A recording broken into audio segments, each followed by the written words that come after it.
Hello and welcome to the Sophia Sessions podcast. In this month's brand new episode, John and Steve from the Cornermen join us to discuss how they combine boxing and men's mental health support. This episode covers absolutely everything from suicide prevention, myths around men's mental health, and they also have a band and merchandise. All the links you're going to need are going to be in the episode description or on our social medias, so please do check those out. Any views discussed are personal views and not directly linked to Sophia as an organisation. Hello. Good morning. Welcome to the Sophia Sessions podcast. Thank you for having us. So my name's John Houston. I'm the founder of South Boxing Club and co-founder of the Cornermen support service. Fantastic. My name's Steve James and I'm a co-founder of the Cornermen, and I suppose my best title would be Head of Support. So I'm going to start with an obvious question. What is the Cornermen? Well, the Cornermen is a men's mental health and suicide prevention support service, and it's based at South Boxing Club. So we've been running since November 22. And basically we engage with men who come to us either through referrals or through self-referral through the website, and we basically bring them up to the club. We'll go out and bring people to the club, so we'll go out and pick people up, or they can make their own way, and then they will engage with Steve, and the initial consultation, well, I'll let Steve tell you what he does. Yeah, so as well, I think the concept, it's nice to talk about the concept of the Cornermen, where the name comes from, because I think that really describes what we do, and this is what we always tell, the guys that do come along. I think it's what resonates is, so the name the Cornermen comes from the analogy of a boxer in his fight. Okay. And we sort of say that life in a boxer is alone with his opponent. We say, well, imagine, that opponent, the analogy is life. And sometimes you're on the ropes and sometimes you're on the canvas, and then when the bell goes, you go back to your cornerman, and the cornerman can't fight the fight on your behalf. Only you're in the fight on your own. But what they can do is discuss strategy, and then ultimately encourage someone to get back out into the fight, and then at the end of the next round, come back, discuss it again. So that's the analogy we use, and it seems to be resonating with the guys who come along because, they choose how often they come along. Sometimes it's once a week for a period, or sometimes it's once a month. And they can check in when they like, and that's really what we do. Is we check in with them. Yeah, that's amazing. Ask how it's going. Talk about ways that the things they might want to do to help their situation, and then, for example, refer people to Sophia. Yeah. Because they want to feel their time positively, so we refer them. So identifying them and then just really encouraging them, saying it's not going to be easy, we know that. Yeah. Go and we'll be here. We're here for you, like a baseline to keep going. So that really sums up what we do, really. It's very simple. We get someone to the club, we explain that to them, we base it on a couple of things called, we use Thomas Jordan's theory of suicide and logotherapy. Basically, we put what music they want on. Yeah. And we let them hit stuff. Nice. And we chat to them. That sounds amazing. That's it, yeah. Fantastic. So essentially the Cornerman is about kind of bringing people into the corner, enabling them to go back out there and effectively survive the fight, right? And empower them to do it. Exactly. And I think to stretch that analogy of life being a fight and, you being in that fight, the Cornerman, the only thing the Cornerman can't do, which we stress, is fight the fight for you. Now you have to do that. Just like the analogy in the boxing ring, but the Cornerman can tell you what you're doing wrong, can tell you what you need to do to win the fight, to stay in the fight, and can give you that advice. And I mean, interestingly, again, to stretch that analogy, having done lots of corner work for boxers before, actually, your cornerman is fairly superfluous. You're literally a bottle carrier when the fighter is winning the fight. They go out and they do their thing, come back, you say, keep doing what you're doing, off you go, you win. You win in the fight, it's easy. You don't really need a cornerman. Yeah. When the cornerman becomes vital is when the fight turns and it's going against you and you're losing, and you're making mistakes and you can't seem to see those mistakes. Your opponent can seem to see those mistakes. That's when the cornerman's view of the fight and what they're doing is vital, and the clarity that the cornerman can bring is vital. And so I think that's why it's a good analogy, because obviously a lot of the people we deal with, by the nature of them seeking assistance, they're struggling in that fight. And, hopefully the cornerman's clarity can be brought in to say, well, maybe you should do more of this, maybe you should do less of this, maybe we can deal with this problem, maybe we can deal with this problem, this is how we can get over this. So the analogy stands up very well, to the cornerman in the fight and the cornerman in the support work. And a lot of people know what they need to do. So when I sit down, they don't particularly need, they'll say, I need to stop taking ketamine. Yeah. I need to stop do I need to sort my debt? So that's where that kind of motivation comes in. It's like, okay, well, we'll help you do that. We're not prescribing. It does someone that needs to tell me that's affecting their life. They know that, and so what we really do is help people identify what they want to change, and then encourage them to do it. And then not kind of and just keep saying we're going to keep saying it as long as we're not going to get bored of this. Doesn't so that's where the motivation comes in, and people don't really need someone to say. They know, people know what. Yeah, definitely. It's amazing just like listen to both of you talk about that. It's that kind of, and I see this all the time in my work, is that idea of when people are in the depths of it, their perception is not always able to be clear. So actually having somebody else who can highlight what the problem is for you and help you see it from a different point of view is so great. And just about, we at Sophia, we talk a lot, and it sounds like you guys are on the same page here, but that cycle of change. So that kind of pre-contemplation is perhaps that denial that there's an issue, but perhaps the people that you work with, they're already aware of the issue. They just need help with the maintenance and the action, and then, preventing relapse or managing relapse when it happens. With my experience over 23 years of support work and management is to say to people, there isn't 6 sessions and you're fixed. Yes, yeah. There isn't a certain amount of time and you're done. There's going to be other challenges. There's going to be something that's going to rock you later on in, like you may get over this, but someone might pass away. There's going to be tough times. So I think what we're trying to do as well is build community. Because that's why we're trying to do the peer groups, but also it's a really difficult management. We don't really have a cut-off period. But the guys are really understanding of that. They know that someone needs my time more than the other person at this moment. But for example, my next session is someone that came to see me a year ago, and he's got a job, but we're meeting up again because there's something going on. So you go and meet him. How you doing? Right, let's go again. So which is amazing, because then you're able to form long-term relationships. And then you mentioned earlier that people use their own agency to be like, actually, I need help now. So they're bouncing in and out and being aware of when they need it, and then they're coming to you, which is amazing. But I wonder sometimes people think there's something wrong with them because they've been and had help, and now it's happened again. Oh, that's interesting. Well, that's just life. Yeah. We all need people to help us at certain points. Definitely. The metaphor really works, doesn't it? And it's nice to kind of, like you say, draw it out a little bit. We're pleased we came up with it, aren't we? Good. We're very, I would say, smug about it. Definitely smug. Hugely smug. Yeah. Where did that all start then? So obviously you guys you're co-founders of this organisation. How did you two come together? Depends who you ask. Who came up with it. It's lost in the mist of time, I would say. It's the most polite thing to say. I think Steve joined the club 7 or 8 years ago, I think, and we always got on well, and we always had a shared interest, I think, in a bit of psychology and and current affairs or whatever, and so we always had good chats, and then I think after lockdown, I had noticed particularly that people had always said to me that they really enjoyed the training and then the things that we did and all that sort of thing, and then I found it more so after lockdown, more people coming in kind of saying to me, depression or PTSD or anxiety or, and then a lot of people as well saying that the training that I'd done had helped them through major life crises, like it had been a business failure or a marriage breakup or, and they said this was vital to me and it really got me through. And that was a huge compliment, but I kind of, in a way, I didn't know how to take that. I was like, well, I thought we were just training, and then so maybe that just kind of made me think a bit more about it. And then Steve kind of approached me and said, look, I think there's with the way Depot's expanding, and what's going on at the moment. I think, and Steve had an incident where there was someone stabbed outside his house, and he's thinking that we need more support services in Depot, and what could we do? So we basically sat down and thought about what we could do to maybe start some sort of service around this area.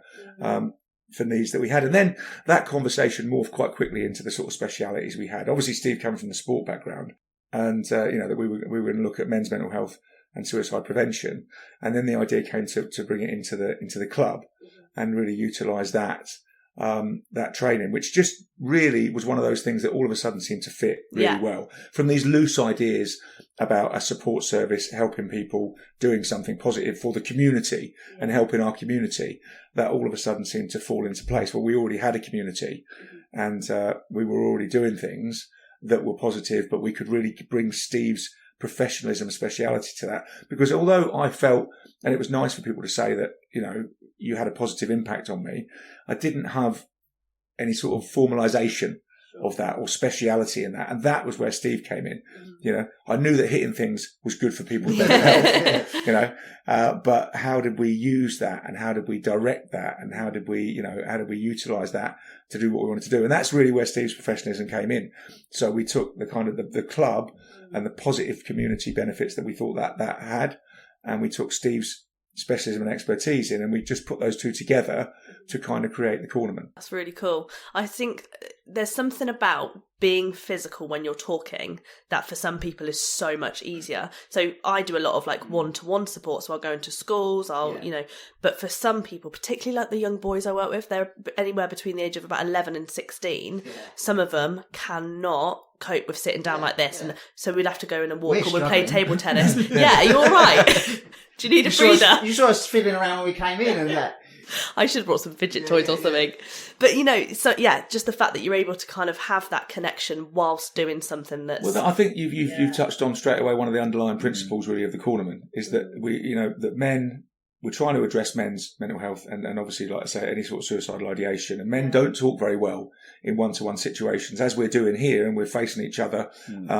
You know, men aren't very good at that, and especially when it comes, you know, the classic answer is, you know, how are you feeling? I'm fine. Fine, yeah. You know, nothing wrong. And let's we go and do something else now, rather than sitting and talking about those feelings. Now, women are good at that, and women do that, and they do that with each other, and men don't really do that. So we thought that we found that really men were talking in the gaps between doing something. And the thing is with boxing training, you have naturally occurring gaps because of the nature of the sport. So if we hit pads or bags or whatever, we tend to do it for a 2-minute period, let's say, you know, and then you have a minute break, then 2-minute period, then a minute break. That's the classic formula. And it's during that break that people talk. You know, we're not there to talk. We're doing something else, but it naturally occurs in that break because we're doing something else. It seems to alleviate the pressure of unburdening yourself because you're not here to unburden yourself. You're doing something else. Oh, and by the way, you know, how are you feeling about this? Oh, I'm feeling a bit rubbish about that. Anyway, let's go. You know, and then it comes back to that. So the conversation can flow. And like I say, it's men talking those gaps. And obviously that doesn't have to be boxing. You know, you can be doing something else, but as long as you're doing something, you know, and even that, you know, we've got a barber shop at the gym. And, you know, and there's another trained support worker who is a barber. And sometimes that can be a good thing. Because, you know, you talk to your hairdresser because you're getting your hair cut. You do, you're not talking, you're getting your hair cut. But while you're getting your hair cut, you can talk. Yeah, it's that disguise, that kind of stealth of, like you say, it takes the burden off that kind of, I'm not going to therapy because that's too hard to because access. The primary thing you're doing is you're boxing. Primary thing you're doing is getting a haircut. And the secondary thing you're doing is talking. So you can cope with that. And, and obviously, I think the physical exercise does bring that out as well, does bring that release. I'm interested in your views on what you think maybe feeds into why mostly men find it much more difficult to kind of talk about their mental health. Well, I mean, my honest opinion, quite honest, is I don't think they do. Okay. I just think the context needs to be right. I do not, you know, I have had no problem with men talking about their mental health. Yeah. And actually, over the history of my work, I haven't. I've found that men want to talk. But I just think we talk in a different context, like John was describing, in a much more informal context, you know, and we like to joke around when we talk. I think it just, you know, in a way, this is what, you know, part of the drive was like, okay, we know, I think we can get men talking, so let's start something because we can do that. And so I think there's a kind of myth that men don't like to talk. I think there's a need for men to talk about their health. I think they want to. Yeah. I think part of the problem, if you want to take it, is a lot of the guys that I see, the first thing they're assessed as is as a risk. Okay. So when they walk into a service, the service wants to know what risk they are. Yeah. What we do is say, we don't do that at first. We just ask them about themselves. And we've experienced a lot of anger, and anger can be scary.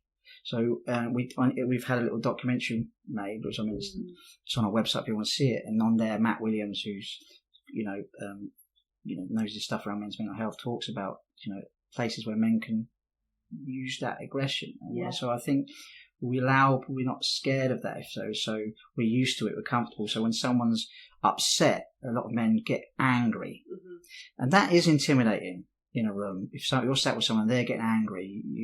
But I think we're just good at sitting with that and then saying, well, why don't you, you know? And a lot of guys, I think, are learning to control their anger. Because they feel there's a safe space to do it. So I wonder if that's part of the problem, you know, and maybe that, you know, there is, you know, men, we do need to sort of step up and help ourselves, there's a lot of, female-run services because, so, if we've got a problem, we've got to sort it out ourselves. I think women are very much the same. We run a women's service for women's people. Mm-hmm. And there's a danger with men, you get caught off, we're not a men's right groups or anything like that. We're supporting men. So I think that might be what I've experienced is the first thing they get is a questionnaire about how dangerous they are. Which is an immediate barrier, isn't it? If you're seen as a threat, it's like, well, okay, people want to be heard. I think that's a really good way of thinking about it. And I think if you look at kind of the media and, a side note, I studied sociology at uni and I wrote an essay about men's suicide rates. And it was the stats were there. Yeah. But actually, it's interesting to hear your views on, actually, is it a myth and we're just doing it wrong? That actually it's about the context that you connect with the men in and make them feel comfortable. And that might not look like the traditional service. One of the drive and so great was to set up my own. I've always wanted to set my own service up to try and say, right, well, this, and that's, say this is how it should be done. Because when you're working for others, there's when funders want it to be done in a certain way, they want to say it. And often there's strings to that.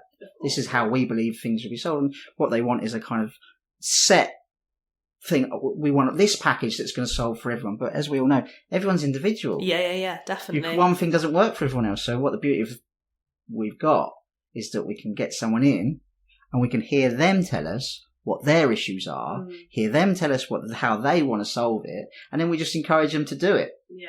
We're not saying you need to do it this way or this is what the program, you're in the program, once you've been through this program, guess what, you're going to be fixed. And if you're not, it's probably something to do with you. Yeah, helpful. It's not our program, so I think it's very much person-led, which is great. And, I'm so grateful for John for basically saying, let's do it. Yeah, it's an amazing collaboration. And you've obviously both got different skills and expertise, but having them blended together in something marriage. Oh, how long have you been married? A synergy. A synergy. Fantastic. Yeah, and I think as well there is part of that stereotypical thing about men not wanting to talk because there is a certain pressure on men to behave in a certain way and to be providers and to be all that sort of thing, which men often are, but that was another aspect when we talked about that. Women's led therapy, which is great, and there's loads of it out there, but some men don't really respond to that. And also there's that thing about going back to that idea of what it is to be a man, is that if you go to a therapy centre and you go there, and you might go to a very nice, touchy-feely therapy centre and then be asked what sort of risk you are, but you've got to reach out and do that. But you come to a boxing club. Coming to a boxing club kind of diffuses that problem, it's like, and nobody's going to look at you walking in and think, what are you doing here? And you're not going to feel uncomfortable in there. It's like, it's a kind of, we have lots of women that train with us, in the makeup of the club members and so on. But I suppose it is a kind of macho environment. It's martial arts. We do Brazilian jiu-jitsu as well and that sort of thing. So it's a kind of it's somewhere you can go and maybe not feel that you're going to what you might term as a therapy centre. We're trying to make men's mental health cool, John. That's what we're trying to do. Yeah. Because we are cool.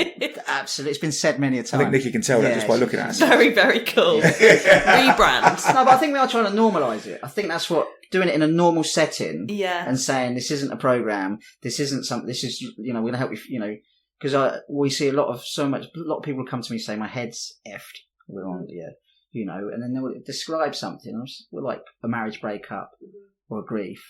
And it's like, so I think there's we get confused between emotional distress and mental distress. So a lot of it's sometimes just saying, well, that's completely normal. Yes, I agree. If anyone, that's the correct feeling. Or if someone says, I feel guilty, well, yes, that's the correct guilt. That's seems the correct feeling for what you're going through. There's not something wrong with you mentally. Yeah. You're human. Can you help me sort myself? Well, this might just have to. So I think that's one of the things we've noticed. There are people that come, diagnosis, but there definitely is sort of people confusing being mental with emotion. Yeah, we see the same, and actually, I'm really pleased to hear you say that because that's something that we're working on. Good job. That's something we're working on in terms of like changing the language around mental health, and something that we do, which feels very similar, is re-educating or trying to reframe the language, and just because you experience the emotion anxiety, for example, it doesn't mean you've got generalized anxiety disorder, and validating those normal emotions. But I do think there's a part of society that has kind of been a little bit unhelpful in that sense. And actually, I think, working with people to understand that actually what you're experiencing emotion-wise is completely expected for the situation you're in. You're not going to go through life without experiencing it. Yeah, exactly. Yes, yeah. So that's what we see a lot of, I think, is that kind of, okay, and so that's quite reassuring to someone. Oh, right. Yeah. And or we get people that sort of say, I've got diagnosed, I'm sure you get it with PTSD. We see a lot of PTSD or undiagnosed PTSD or personality disorder. And you would start talking to them about their childhood and they'll say horrific things, so it was really quite disturbing. And you think, well, that's like a horror movie you've lived through, as a child. No wonder, there's things you're struggling with because you should have been nurtured as a child. Yeah. And, the people who are supposed to look after you, and you've got to try and then people say, well, this is how you should be as a parent. Well, if no one's been shown, how can they know? Yeah, exactly. And so I see a lot of people get told, this is how you should be, and they have no concept because it's not been something they've ever experienced. It's completely alien to them. So that's quite interesting, I always find, in people they'll shrug off something that happened. It would terrify me now, let alone if I think imagine myself as a 5-year-old me. Yeah. So, I think it's trying to explain to people that is going to affect you. But then they get, I understand that you need a diagnosis, but they get labelled. Yeah. And so it's really, it's just very interesting, and I'm not saying right or wrong, it's just an interesting sort of concept. Yeah, it feels like that validation, like you said, and just bringing people in, and without kind of it being too intense, it feels like your approach is very... Laughter's used a lot. Men like to joke, and some of the guys will make some stark jokes. If they said anywhere else, could be taken, they'd probably get in trouble. But it's a way we talk about it. Describe it as coming up for air. They make a joke because we talk about really heavy stuff, and then a joke just sort of helps you. I mean, it has to be well timed. You get it wrong, you're in trouble. But they make it themselves, and they should I have made a joke? It's fine. It's okay. We need to come out of that for a bit, and then we'll get back into. And that's where the boxing helps as well. It's not all intense. So I think maybe if you sit down and you go, right, you've got to tell me it's intense for an hour. If you're doing something like the boxing or walking, having a coffee, you talk about football, then you talk about something that's, then you end up talking about music, so we dip in and out. Dip in and out, yeah, which might feel more like... And you often ask someone, tell me a bit about themselves. So a lot of people have an expertise of themselves. Yeah. I'll just let people talk about something they're confident they know about, and we dip in and out. Yeah. So they feel that it's been a reciprocal, the boundaries have been kept because but it's all about reciprocal conversation, not just what you tell me what's wrong with you. Sit down and tell me all your problems. Yeah. That's amazing. I think that gallows humour is very important, and very important in certain situations. It just alleviates that pressure when people are under a great deal of pressure. Yeah.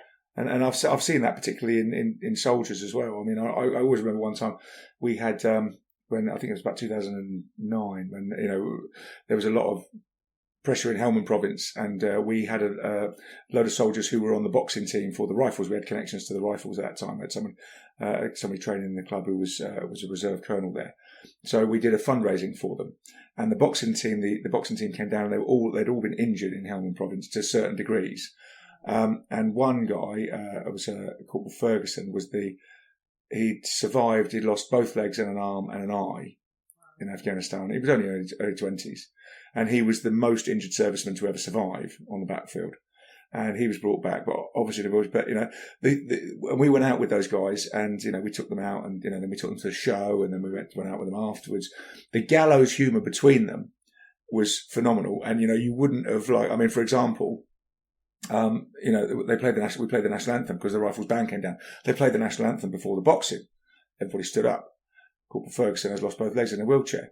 And of course, they're giving it to him. You're not standing up, Fergie. Yeah. It's that sort of level. I'm thinking, wow, that's a bit. But between them, that brotherhood. It's and they had that relationship where they, they've got the permission to do that with each other, and it becomes exactly. support. And they were constantly jokes like that between them, all the time, and it was quite interesting to see. But it was that kind of gallows humour that helped them deal with what was obviously quite a horrific situation that they were going to have to live with and live through. Definitely, it is a coping mechanism in itself, isn't it? I think as a group of lads, you can be quite brutal with each other.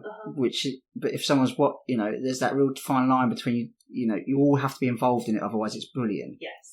So there's almost like, I know growing up with me and my mates, but if someone else said it, we'd be like, what are you saying? So it's a really difficult one to gauge right. And, I think that's probably where it can get really, there's a trickle line. But if done right, it's so good. Done wrong, that's where, or if I think you can tell if someone's being malicious. You can tell when someone's being jivey, and you can tell when there's love in it.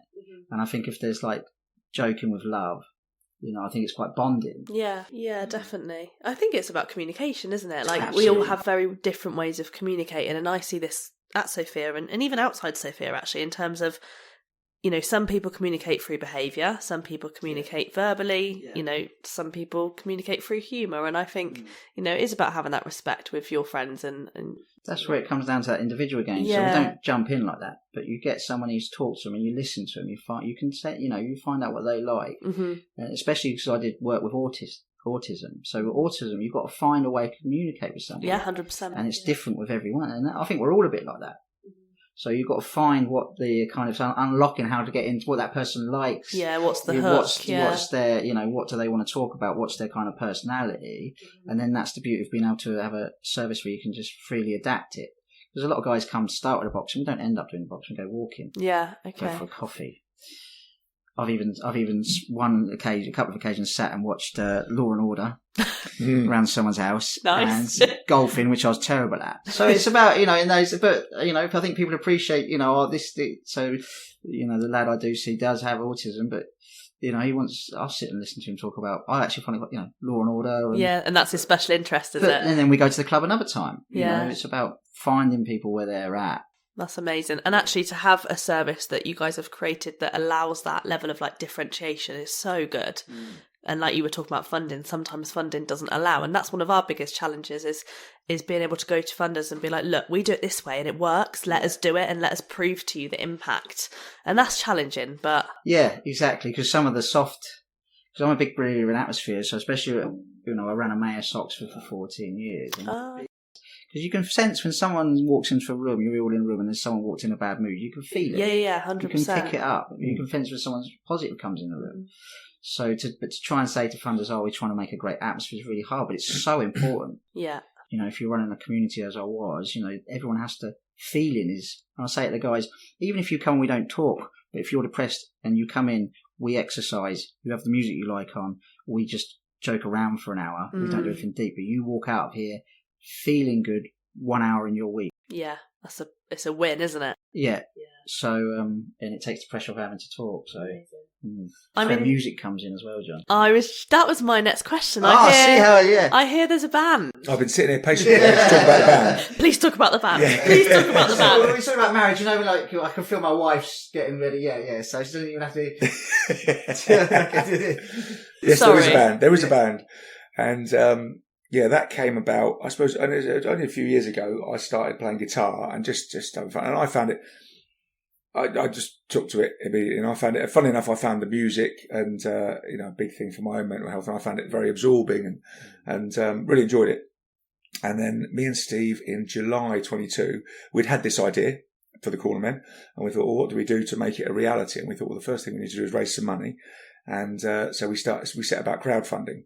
So we appealed to crowdfunding in the initial instance, and went out to some funders and so on. So we opened a Just Giving page.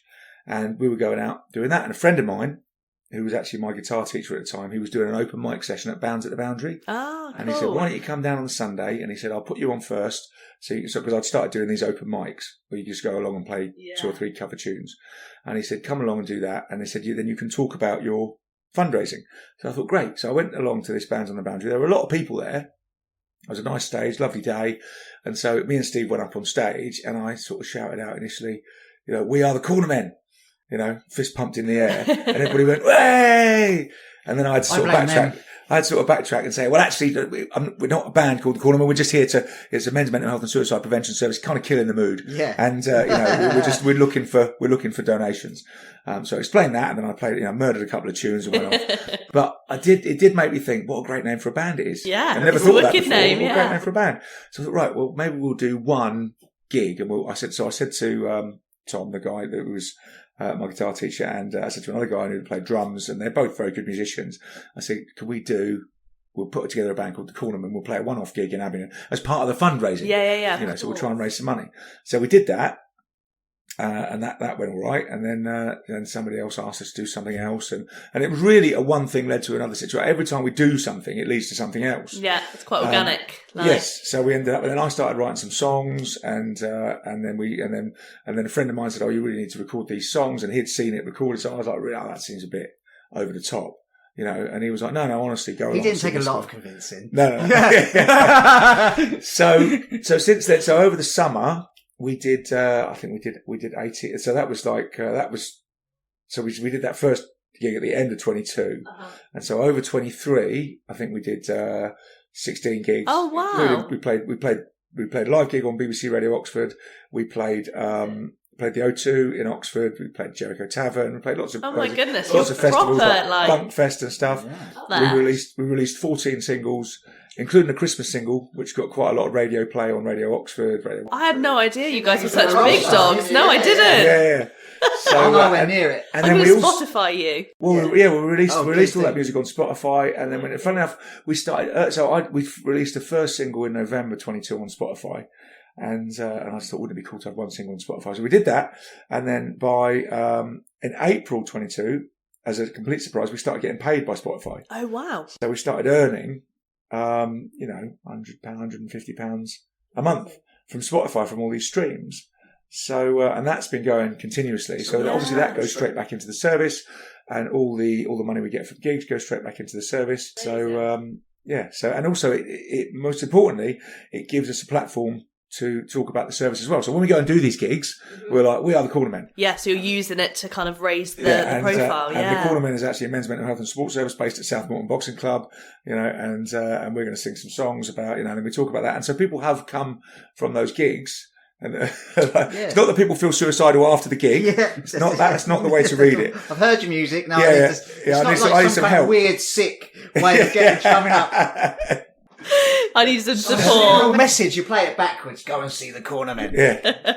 But yeah, so people have come from, from getting that put in their head. There is a support service for this at South Boxing Club. Have then contacted Steve and gone to sessions. So that's been really positive. So it's kind of grown out of all proportion to what it was intended to be. How long it'll go on for, I don't know, but we've got 2 recording sessions. We're releasing another 10 singles this year. Wow, going to be busy. We've got a load of gigs set up. We headline at the Jericho Tavern on the 16th of March, so St Patrick's Day weekend. Is there tickets for that, John? There are tickets available. How can people get tickets? So if you go to you can call me. So go to the club or the club website, or on the Cornermen page on the Cornermen website. There is a band page, or the Cornermen music. There is a band, and then just my contact details are on there. Fantastic. And we'll put some tickets aside for you. There are still about 50% of the tickets left, so we're doing well on sales. But yeah, so it'll be a good night. There's 3 bands playing. Brilliant. Might have to book you for our Christmas do next year then. Yeah. Didn't know we had a Cornermen Band in Didcot. There we go. Yes, Spotify, Apple Music, just look at the Cornermen. And obviously, not only will you be listening to some amazing music, but you'll be helping people in distress, because all the funds go straight back. All for good causes. Feel good about yourself. Play the music. Yeah, amazing. Yeah. So are you both in this band then? No, you don't mean. You're not one of a singer. I can't hold a tune. I can't. Yeah, no, I am not. No, so we're going to do the Bez. Did you know Bez? No, I don't think I do. I was showing our age now. So Bez, there was a band called Happy Mondays. You know the Happy Mondays? I've heard of Happy Mondays, yeah. Right, so they had someone that couldn't play an instrument, but they gave him some. But they were his mate. So yeah, I'm not. They fed him a load of drugs. I'm not doing that. That's poor life's choices. But yeah, and so yeah, his name was Bez, and all he did was dance. Okay. We're toying with the idea that maybe I'd be the band's Bez. Yeah, maybe just sort of like float around in the back of the stage. Or you could be a hype man. That's what? A hype man. A hype man? Yeah, it's like someone who stands on the side. Yeah, I think so. Yeah, I can see. Yeah, she said talk about that gallows humour, and she's really gone for it. But now I'm actually offended. Yeah, just to stress to people listening on the podcast, Steve is significantly shorter than me. Yeah, great. It's true. I can't do it. Yeah, there's no visual on this one. Amazing. Well, there we go. Learned something new about you as well. Yeah. Cool. Well, it's just it's great fun, and I think it being fun helps the service. Yeah. People, I think, if I'm right, the feedback we've got is people find it fun, and we've had really good feedback, which is what counts. There's no point setting something up and you feel good. Yes. Yes, exactly. The proof has to be that people come. So in terms of talking about are we attractive to men, we've had since November 22, over 110 men now have come forward, and they've all we keep them all on, you can dip in and out, and I haven't got the stats on me, but we've done a lot of support. And if you go on our website, you can see the feedback. And in the video that we had, people are happy to, to say how it's worked. So I'm really grateful that, but that's what counts, really. Yeah, it is, definitely. And I think, like you kind of alluded to, it's very difficult to run a service or offer support unless you've got that relationship there initially. You've got to have you've got to have that bond or rapport with someone, don't you, in order for them to... Because I'm sure, someone will come in and they'll suss out whether you're real, or especially people who have come from backgrounds where they've maybe had abuse, or they've been, they're not silly. 100%, yeah. They know when they'll clam up, or and you've got to start. The way that I do a lot of work in schools at the minute, and you've got to go in that stealth mode and just go in and be a human rather than like a professional. Well, that's absolutely. So you see that, they just don't connect otherwise. Because we're all. I mean, that's you've worked, I'm sure, but becoming a staff member and putting a lanyard around your neck, sitting across a desk, does not save you from having problems. No, exactly. And I'm sure I've worked in, everyone has problems. Yeah. So I think, and that causes problems, I think, where people assume that, and there's a lot of pressure being a support worker, and assume that, that these people are different from me now. It's no, we're find the relatability almost, and so one of the things we are starting to do to try and maybe get, because we're always trying to find streams of money, is offer support to support workers. Oh, that's interesting. So we've recently started trialling it with Turning Point. Yes, nice. So they came up last week, and I think they all had fun. I think it's quite good for team bonding to be able to, we put a bodysuit on, which is padding so they can beat each other up. But, because that's something, we can't, it's hard work, and people look to you to be a certain role model. That's one of the areas we're going to start to offer to provide. Look, if you want your staff team to come up and have a session with us, feel good, talk to people who understand what it's like being stressors. That's something that we're offering as well. Yeah, that sounds great. I think one of the issues we see at the minute is down to capacity and stress of workers. So the fact you're doing that, I think it... Well, I've run staff teams, so... so you know the stress that it can cause. Yeah, so and I've been through, my background was coming right from the bottom, night support worker in a homeless hostel, which was basically just, security, picking up needles and talking to people, to, the Mayor's Oxford sitting on, with the Mayor's UK on their sort of operations committee and being chair of the community leaders. So I've got a real good understanding of the problems, and I've managed staff teams that I've thought, whilst the people, the residents, are more together than some of the, the people that we've managed, and that's just, so it's a really weird kind of scenario when you're a support worker that you don't suddenly become free of... No, not at all. And then we sit and we advise people. And that's what you have to... You have to be humble, because you have to think, I'm human, they're human. 100%. That's what I was kind of going to explore a little bit in more depth in terms of what are the highlights for both of you in terms of what's your favourite thing about what you do? Just reminded me, isn't there what was the Greek philosopher Socrates who said, all men are mad? Yeah. And many think they can cure them, the maddest of all. Yeah, that's right, yeah. Yeah, well, that sounds sensible. What do you enjoy most, John? Working with me? Well, that's fun, yeah. That's the highlight. Top 10. By his face, I don't think that's accurate. Well, I mean, I've got to say, in that division of roles within the marriage, Steve runs the support service day to day, so it's kind of Steve's support service, and Steve runs it day to day. I just kind of float around in the background, doing my thing. Nice. Playing the guitar and, expert in your own field. Yes, yeah. What's your favourite thing about what you do, Steve? There's lots to it, really. I suppose, I'm just enjoying the challenge of setting this up. Yeah.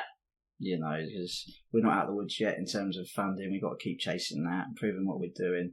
So I'm really enjoying the challenge. I'm a big believer in what we create could be really, really good for our community. I know Richard, who runs the Fear, we had a similar conversation, which was like Didcot's kind of almost perfect. Yeah, it's a great size for...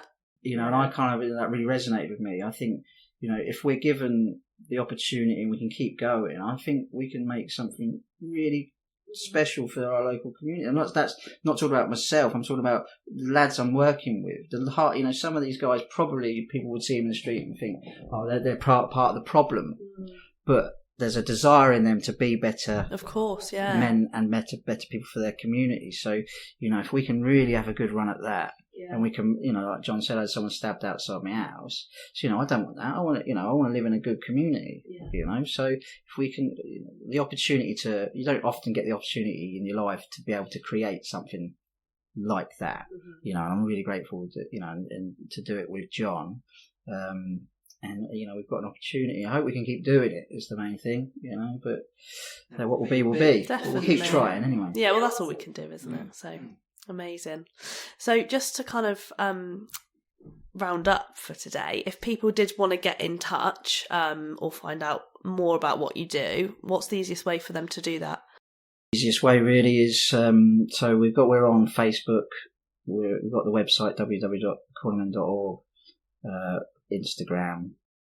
So really, it's various, there's phone numbers, you can email info@thecornermen.org. So really all it is very simple. Someone gets in contact, they say, this is me, this is my number, please can you call me?